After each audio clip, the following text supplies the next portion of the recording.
بسم اللہ الرحمن الرحیم۔ السلام علیکم۔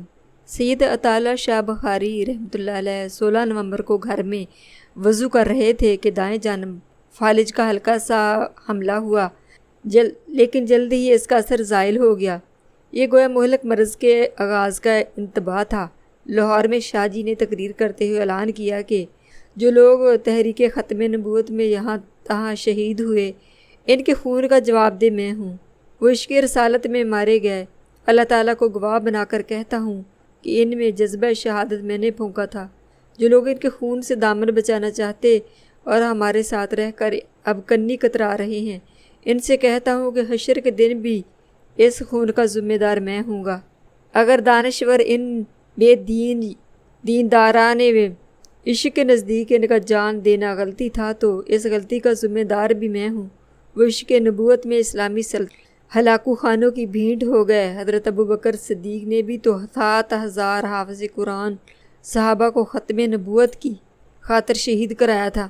شاہ جی کی طبیعت ماند ہو چکی تھی، لیکن بعض لیڈروں کی دغا اور کراچی کے بعض علماء کی مخبری سے انہیں اتنا صدمہ پہنچا تھا کہ شب و روز دورہ کرتے اور مسلمانوں کو بتاتے کہ ختم نبوت کا مسئلہ جوں کا توں ہے، اور وہ آخری سانس تک اس کا اعلان کرتے رہیں گے۔ حکومت نے 1955 میں 6 ماہ کے لیے انہیں اپنے گھر ملتان میں نظر بند کر دیا تھا۔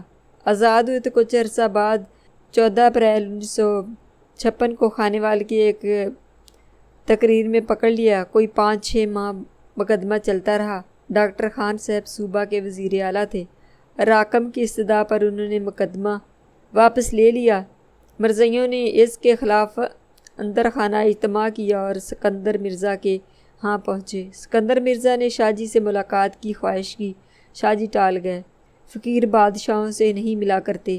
سید ظفر علی شمسی نے کوشش کی کہ سکندر مرزا اسپیشل ٹرین میں ملتان سے گزر رہے ہیں، وہاں شاہ جی سے مرزا کی ملاقات ہو جائے، لیکن شمسی صاحب کو بھی ٹال دیا گیا۔ ان ملاقاتوں کا آدمی نہیں ہوں۔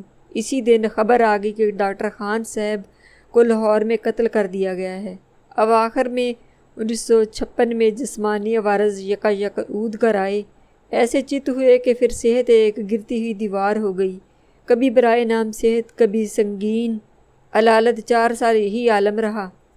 16 مارچ 1961 کو فالج کا شدید حملہ ہوا۔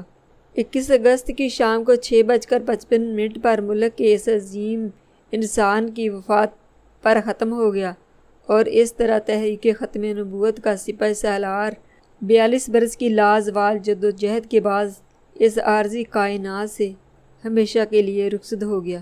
6:55 پر سنونی آ گئی۔ کلمہ طیبہ پڑھا اور اردو زبان کا یہ سب سے بڑا خطیب، جس نے 1/2 صدی تک سیاسی اذانیں دی تھی، خالق حقیقی سے جا ملا۔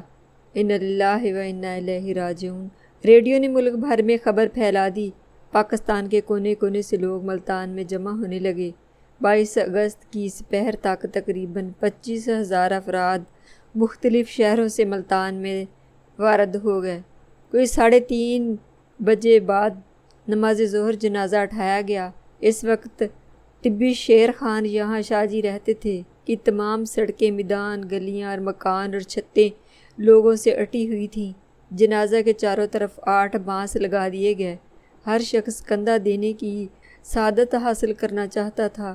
1 میل لمبا جنازہ کا جلوس تھا اور کوئی 2 لاکھ آدمی شریک تھے۔ شاہ جی کے فرزند اکبر سید ابو ذر بخاری نے 4:30 یا 5 بجے شام نماز جنازہ پڑھائی۔ حکام ضلع کے علاوہ اکابر شہر اور قرب و جواہر کے علماء صوفیہ بھی جنازہ میں شریک تھے۔ کوئی 6:30 بجے شام انسانی عظمتوں اور شرافتوں کا یہ پیکر باغ لنگے خان کے نزدیک جلال باقری کے مشہور قبرستان میں ابدی نیند سو گیا۔ اس وقت لوگوں کے صدمے اور رکت کا یہ حال تھا کہ دور دور تک آنسوؤں کا سیل اور چیخوں کا طوفان امڈا ہوا تھا۔ Mister B A Qureshi commissioner Multan نے امیر خان کالا باغ کی ہدایت پر ملتان کے تاریخی قلعہ میں دفن کرنے کی پیشکش کی، بلکہ اصرار کیا، لیکن شاہ جی کے فرزند ارجمند نے اس عذر پر انکار کر دیا کہ وہ اپنے باپ کو مسلمانوں سے الگ کسی امتیازی جگہ میں دفن کرنے کی خواہش نہیں رکھتے۔ سید عطا اللہ شاہ بخاری کی رحلت پر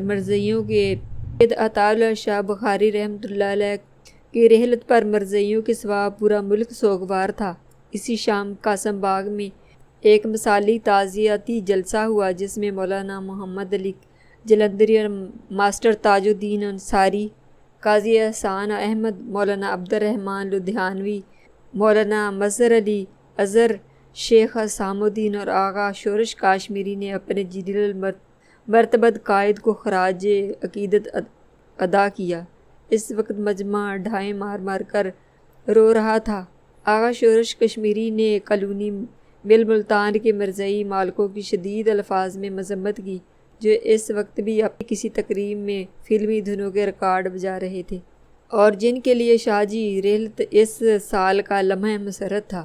شاہ جی کی وفات پر ملک بھر میں ماتم کیا گیا۔ تمام اخبارات نے اداریے لکھے۔ ہندوستان میں خبر پہنچی تو وہاں دینی حلقوں نے سوگ منایا اور سیاسی حلقوں میں غم کا اظہار کیا گیا۔ فیلڈ مارشل محمد ایوب خان نے کہا، سید عطا اللہ شاہ بخاری جنگ آزادی اور اسلام کے زبردست مجاہد تھے۔ مودی نے فرمایا، وہ اپنے دور کے سب سے بڑے خطیب تھے۔ پنڈت جواہر لال نہرو نے تعزیت کے خط میں لکھا، زمانہ ایک ایسی شخصیت سے محروم ہو گیا جس کا وجود اس بر اعظم کے لیے ایک عظیم عطیہ تھا۔ تاریخ ان کے مقام کا فیصلہ ضرور کرے گی، لیکن ہمارے دل ان کے مقام کا تعین کر چکے کہ ان کی رحلت سے آنکھیں اشکبار ہیں۔ نہ جانے اب ان سے کہاں ملاقات ہوگی۔ آج کی میری ویڈیو اتنی ہی۔ اگر آپ کو پسند آئی تو اسے لائک اور شیئر کریں اور سبسکرائب ضرور کر دیا کریں تاکہ میری ہر آنے والی ویڈیو آپ کو جلد حاصل ہو سکے۔ اللہ حافظ۔